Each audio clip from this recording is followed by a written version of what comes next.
You're listening to The Real Short Box, a comic book podcast made for geeks by geeks.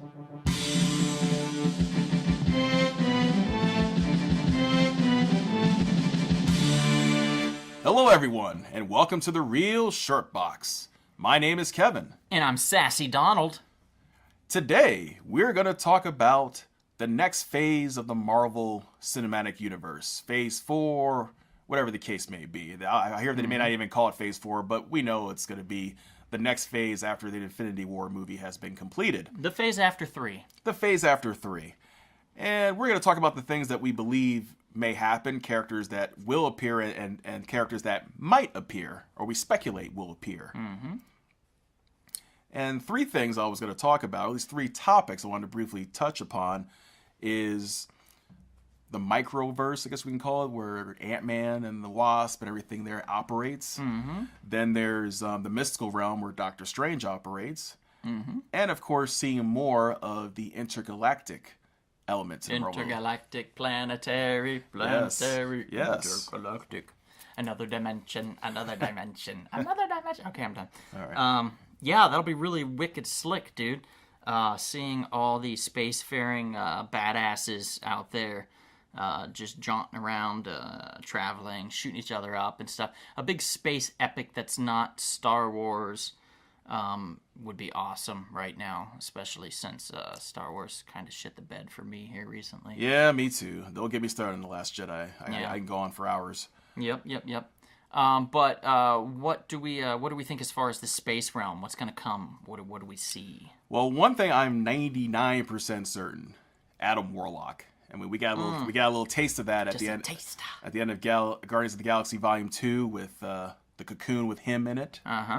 So we could all be certain that Adam Warlock is going to make an appearance. Yes, he is. They can't tease that and get away with that. Nope, can't tease us. Don't tease us, or else Don't tease us, please us. There'll be trouble. Yes. What would be another one I thought offhand would be awesome would be Quasar.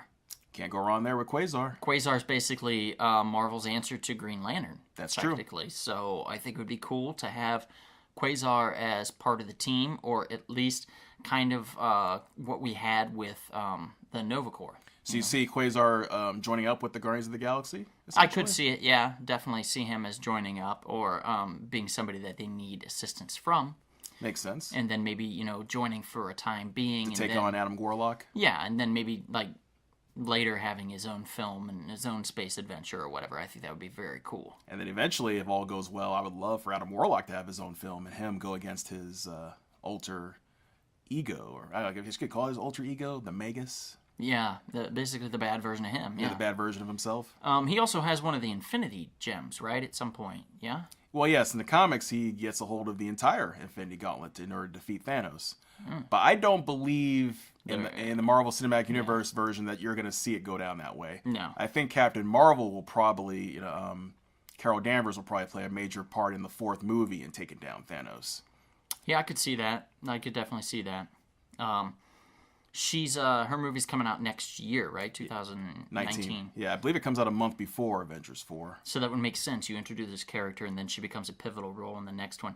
Kind of like Black Panther and Wakanda. Yes, leading up to Infinity War. Right. And speaking of which, I believe Black Panther and Captain Marvel are essentially going to be the two lead characters, much in the same way that Captain America and Iron Man were during the first three phases. So I think we're going to see a transition to some of these other newer characters. Dude, you know what I just thought of? I forgot. What's that? It wasn't too long ago that they did Alpha Flight, and Carol Danvers was kind of like leading Alpha Flight in space. Really? Yeah. So that could be kind of cool. That's a possibility. Yeah, Alpha Flight's not. However, Alpha Flight is technically connected to the X-Men. Yeah, but aren't they getting the rights? Isn't it settled next year? Yeah, it'll be settled, but you probably don't. Maybe in 2020. Yeah, 2020, like the second Captain Captain Marvel. Her sequel, yeah. Exactly, Captain Marvel 2. That's what I'm thinking. That would be rad. Much like your theory you told me about Doom War for a third Black Panther movie would be pretty cool. Yeah, Doom War. If some of you don't know, it's kind of a cool idea where Doom just basically comes in, completely conquers Wakanda, decimates it of their vibranium, resource that they have, and then Black Panther has to come back in and kind of retake Wakanda, and he enlists the help of, like, I think it was Storm.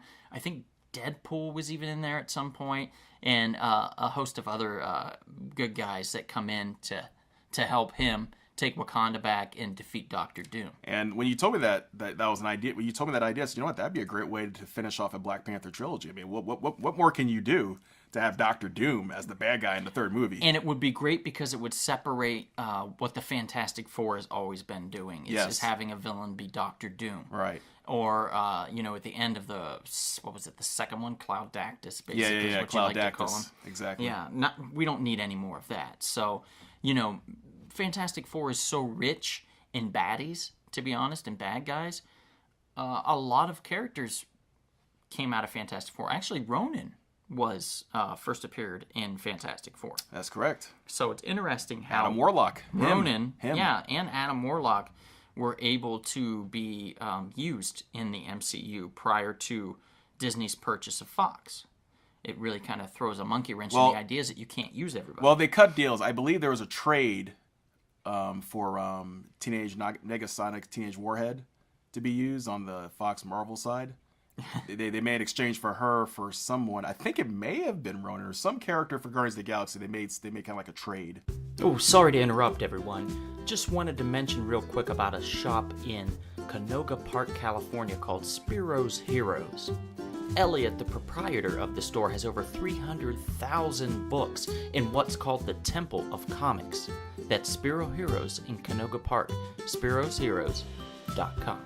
That's interesting. Yeah. Hopefully they also kind of sort of made a trade for who I think is a A-level baddie that would be very, very cool to appear in the end of the next phase of the MCU. Who would that be? Would be Kang. Oh. Kang the Conqueror. Yes. He first appeared as Rama Tut in Fantastic Four number 19. That was in 1963 of October.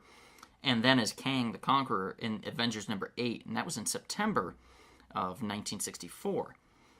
So it's cool because his alter ego is Nathaniel Richards, which is kind of a cool little thing. He was a scholar born in the 30th century who became fascinated with history and discovered time travel. The technology which was created by none other than Victor Von Doom. Victor Von Doom. Yeah. So he travels back in time and aboard a Sphinx-shaped time ship to become the Pharaoh Rama Tut with intentions of claiming En Saba Nur, the mutant destined to become Apocalypse, as his heir. So this all ties together. Mm-hmm. We don't necessarily need all of that, though. I mean, they can fudge this. This is time travel. This is, a villain. Silly question for you. Is Nathaniel Richards in any way related to the Richards family? Reed Richards and Franklin Richards? Or is he like a descendant, technically? I would say probably. Because I think, isn't Reed Richards and Sue's son? Nathaniel Richards? No, Franklin Richards. Franklin Richards, that's right. Okay, I always get my Richards confused. Yeah, there's so many of them. Hey, you gotta get, a dick's a dick, But, I don't know, to be honest. I haven't looked that far into it to know for sure if that's been ever mentioned. But it would be an interesting connection. Yeah, absolutely. Especially since he stole, like, Doctor Doom's... Would make sense. Time travel stuff, yeah. If you know that your ancestor was fighting this guy, why not? Yeah, but I love the idea of just a masterful time travel villain that he's basically like a badass Booster Gold. Right. He's in the future. He steals some futuristic time travel shit, goes back in time, and instead of trying to become a hero, he tries to become a conqueror. That's true. He tries to become the master of the world. That's true. And let's be honest. If you had that technology, Kevin, you'd do the same thing, right? You better believe I would. See, I knew it. Now, what's interesting, with the end of Avengers 4, Kang could be created as a consequence of everything that happens with these two Avengers movies involving the Infinity Stones. Yeah, maybe he sees himself as the Time Lord, yes. Someone that has to, so to speak, anyway, sorry Doctor Who fans, but somebody that has to step in control time. He was like, the world's gotten out of hand. And I need to control it. Someone needs bring to, balance. Right, yeah, maybe he's a real big history buff, and he noticed that, like, things are changing, and it's really messing with his head, and he goes kind of nuts. and then he finds this technology that Doom created, or anybody else really created. Could be another Pym or Tony Stark or whatever created it. And he takes it and he goes back in time to right the wrongs, and so he can control time, so nobody else can screw with it like they did before. Kind of, yeah. I mean, I could really see that, like a villain that's just fucking snapped, just lost his shit. Well, you know? it kind of goes with, if you remember Days of Futures Past, the X-Men movie, where the consequences of them defeating the Sentinels kind of led to the consequences of having Apocalypse come along. Yeah. So it could be one of those things. You solve one problem, but you end up having to create another problem down the road. Yeah, that's true. What, evil begets evil, so to speak. Exactly. In that realm. Exactly. But I think Kang would be a really great one. What else do we have coming up? What could be coming out after that, or any ideas? Well, we have the Mystical Realm, as I mentioned earlier. This is where the Doctor Strange sequel could come into play. You can have we've already heard like some of the guys that are coming out of that, right? I heard Nightmare, I heard. Yeah, Baron Mordo, right? Baron Mordo returning. Yeah. Nightmare's going to be a cool one. There was a animated movie of Doctor Strange and the Hulk. I think it was like the Hulk was the primary Hulk and the Monsters Unleashed or some nonsense. I don't remember the title. But it basically had some other like Man-Thing and things like that. I think it was Werewolf was another one, was in there with him. And along with Doctor Strange, they were fighting Nightmare and trying to keep him from converting the whole world into of course, Nightmare. The Nightmare. Yeah. So Nightmare will be a cool one to add in. If we could get him, I would love to see Mephisto. Yeah, Mephisto would be pretty cool.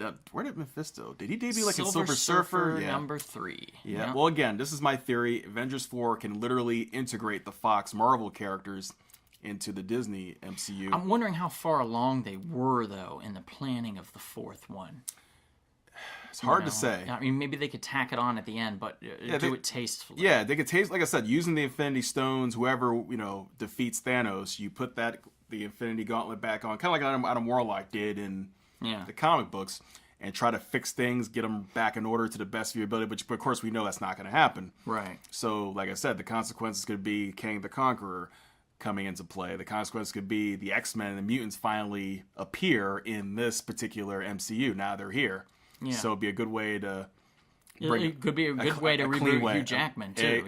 Exactly. Yeah, pretty much everybody, to be honest. Although I think they're still doing the Dark Phoenix.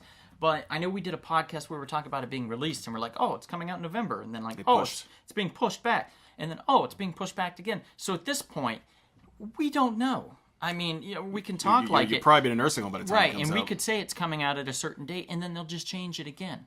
I don't know, what's going to happen to that movie.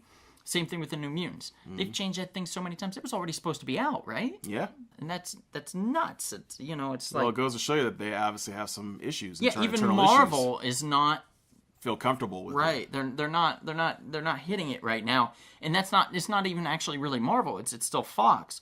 So even Fox, I'm sure Fox would have probably tried to rush it out and push it. Mm-hmm. But Marvel, once they're like, okay, so we're still doing the deals and stuff. Maybe guys, you can hold back on this. That might have been part of the deal that they made. Because I'm sure Kevin Feige has an idea on how to reboot the X-Men, all those X titles. Oh yeah, I'm sure he's frothing at the mouth. Absolutely. He's got some butter ready for that biscuit. I can tell you that right now. Oh, I'm sure he does. Shoot, I do.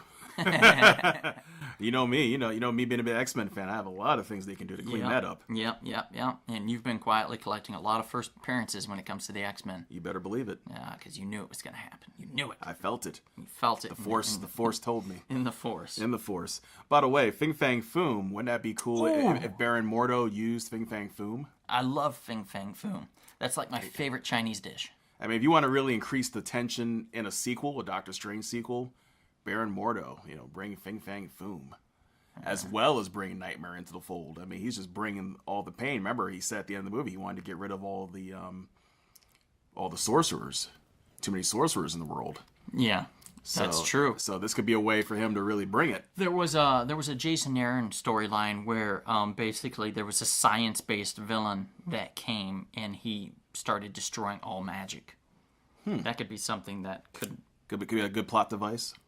Right. That could definitely be a good plot device.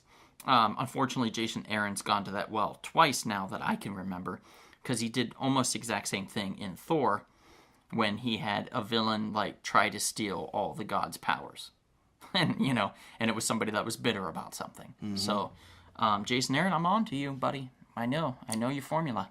Another way to clean things up is if they introduce Eternity. Oh yeah, that's true. You could do Eternity, or like what, the Beyonder, even. The Beyonder, I think, would be best to bring him later on when the X-Men, all the other Fox Marvel characters are finally integrated. I would wait until like literally Phase 5 and honestly, to bring the Beyonder in. There are some characters that just don't need to be. You know what I mean? Like, there's some characters in the comic book world that should stay in the comic book world. Not every character needs to have their own movie or Netflix series. Now, the Anti-Monitor in DC may not necessarily need a movie, right? Or perhaps. Okay, so I'm kidding when I say this, but the Fool Killer, because we obviously know he's ripe for a Netflix series. Absolutely. Jared would slap my face if and then some. if I said that he wasn't. Well, when he comes back, he's definitely gonna slap your face. Regardless. Jesus, I'm sorry, Jared. I'm sorry. Sorry. So, real quick, we're kind of nearing the end here. What do you think? Anything else that's coming up we can mention? Real quick, the third version of Spider-Man 2, and I'm not kidding when I say that. Right, and it's gonna be the second best second movie of Spider-Man of a series, right? I sure hope so. That's confusing, but I think Spider-Man 2... At least be a 1B. At least be a 1B. The one with Doc Ock, the awesome. Sam Raimi one, was amazing. Awesome. If you watch it now, it's dated as fuck. Right. Like, the special effects with the safe, like, thing when he threw the door to the safe and stuff, it looks really bad. And that's crazy because it's 14 years ago. I remember watching it and I was like, "Oh, this is amazing!" And now it's like, "Oh, this is crazy, like laughable. No, this is bad." So it's funny. I always thought that like it would be cool, like especially like they did with Star Wars, if they could do that with Marvel, just go back in and like fix some of the effects real quick. Do like special edition. Yeah, like update the safe being thrown and shit like that, so it still looks kind of real. I think that'd be a really smart move on Marvel's part. Depends if Sony Marvel wants to spend the money. Right, Sony Marvel. I forgot. Sony Marvel. Yeah. So anything else we have? Well, I'm not as familiar with the micro-universe that Ant-Man operates out of, but that could be another area that I'm sure is going to be explored. Yeah. Also the Marvel Dark universe, they could go that way. That's true. With, like Morbius and Man-Thing and stuff like that. Werewolf by Night. Although I think some of that could be more ripe for Blade, Morbius, like Netflix as well, or Marvel's television or whatever they're doing. Right, that could be safe for that. But not Runaways or Cloak and Dagger, because Runaways was not great, and Cloak and Dagger looks like a stinking pile of turd. But Morbius and Blade and those other characters are done right. Moon Knight, oh my goodness. Absolutely.